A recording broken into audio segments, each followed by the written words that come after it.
Hello and welcome to the Week 9 recap. This week, lots of interesting things happened. I'm going to get right started in this. I got plans for maybe a video again tonight, later, or maybe tomorrow afternoon. It depends on how things go. So we're going to start right into this. Number 25, Virginia Tech at Pitt. I had picked Pitt to win this game, and they came really close, but Virginia Tech pulled out the win 39-36. It was a close one all the way to the end. Next was number 22, Navy at South Florida. I picked South Florida to win this game. I think South Florida had a little better offense, and it really came down to the offense in this one. South Florida dominated on offense, but not on defense. The final score was 52-45. It was a high-scoring affair, but South Florida got the win. Next was number 24, Penn State at Purdue. I had picked Penn State to win this game. I didn't think they were going to have much of a letdown, and they did not have any letdown after the huge win last week. They dominated the game 62-24 over Purdue. Next was number 10, West Virginia at Oklahoma State. I had picked Oklahoma State to lose the game. I had actually picked West Virginia to win. However, Oklahoma State pulled out the win and pretty much controlled the game from start to finish. West Virginia made it close a little late, but the final score was 37-20, Oklahoma State. Next is number 2, Michigan at Michigan State. In this game, Michigan came up with a huge win. Michigan State looked a little confused offensively after the first couple of drives and just couldn't get anything going. However, Michigan in the first half looked like they were going to run away with it. They had scored on every single possession of the first half, but nobody scored in the third quarter. It went into the fourth quarter with the same score that they went to halftime with. Michigan kicks a field goal to start the fourth quarter, goes up 30-10. Michigan State gets a touchdown about halfway through the fourth quarter, comes in 30-17, and they don't score again until there's only 1 second left in the game, so the game's pretty much over at that point. However, Michigan State went for 2, which really doesn't make a lot of sense, because even if there was time left on the clock, if you kick the extra point there, you're 30-24, a touchdown wins it. 30-25, a touchdown still wins it. Field goal won't do anything, so it doesn't really make much sense. However, they went for 2 after scoring the touchdown, and they fumbled the ball, and Jabril Peppers picked it up and returned it for a 2-point conversion for Michigan. The final score, 32-23. Next on the list was number 5, Louisville at Virginia. Virginia gave Louisville way more than Louisville could handle, almost.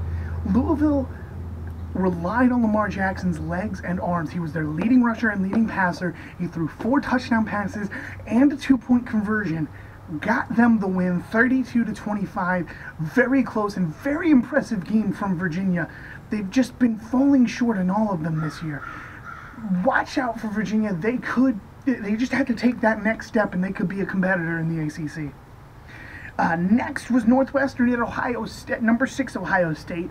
I had picked Ohio State to win this game, and they did. However, it was a lot closer than I expected. I thought Ohio State was going to come out and punish Northwestern. After losing to Penn State, they were going to respond with ferocity. But Northwestern proved to be a harder team to beat up on than previously thought. Ohio State gets the win, but it's only 24-20, so we're going to see how that affects them as the college football playoff top 25 rankings are coming out tonight at, I believe, 7 o'clock Eastern time. Next was number 4, Washington at number 17, Utah. Now, Washington wins this game on a 58-yard punt return. With 3.5 minutes left in the game, they won it 31-24. This was a really close game and has potential to be a rematch in the Pac-12 championship game. But Washington comes away with the win, keeps their undefeated season alive, and with that, both Washington and Washington State are the only teams in the Pac-12 to have not lost a single game in conference. Next was number 8, Baylor at Texas. I picked Texas to win this game. I thought Texas has a really good team. They just had some really bad luck in some of their games this season, and Baylor hasn't really done much to impress me, and it was a great game. Texas came from behind in the fourth quarter, scored 9 points to take the lead. 35-34 was the final. Very close game, very exciting.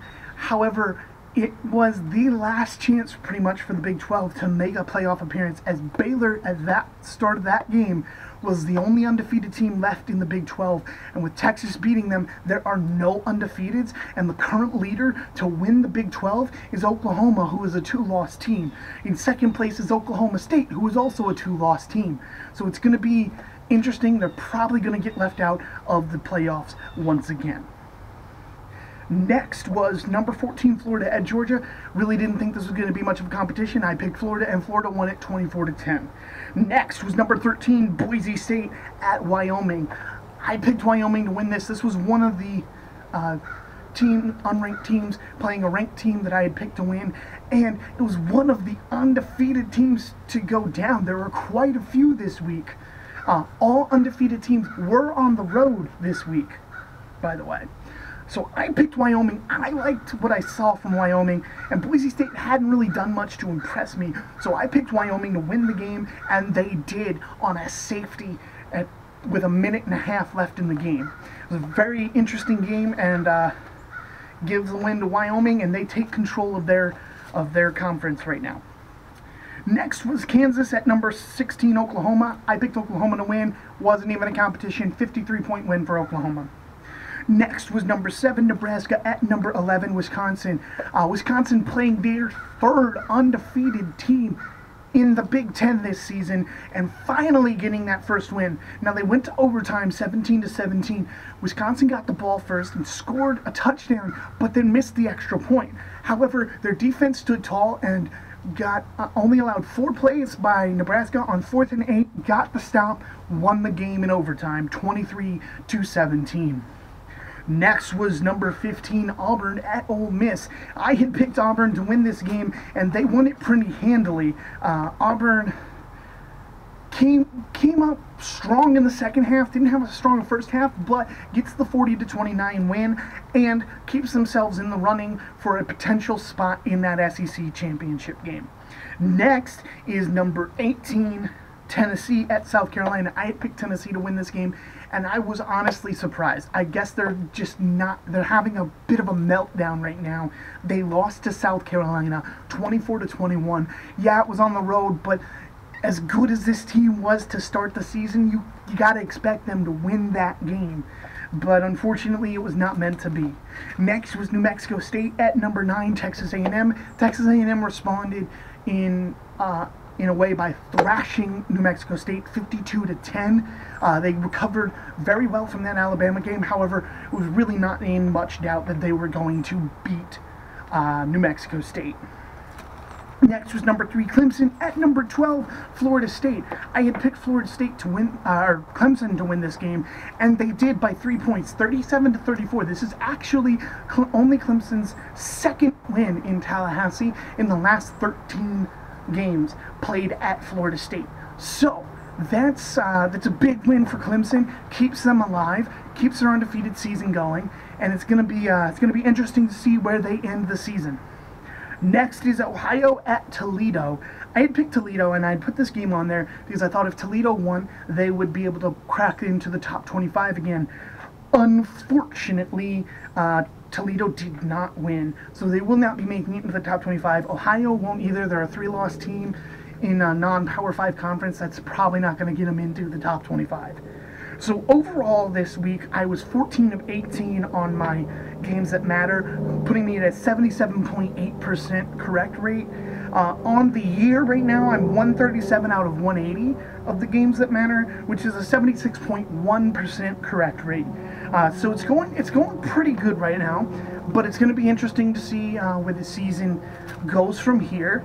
Like I said, tonight is going to be the college football top 20 playoffs top 25 ranking reveal. The first one of the season. I'm really excited to see this, and I may be doing a video of either a reaction or me just talking about it after the fact. Let me know what you guys think in the comments below, and don't forget to hit that like and subscribe button if you like what I'm doing here. I'm going to be back later in the week for either that reaction video, but definitely for the predictions for week 10. Thanks for tuning in, and I'll see you next time.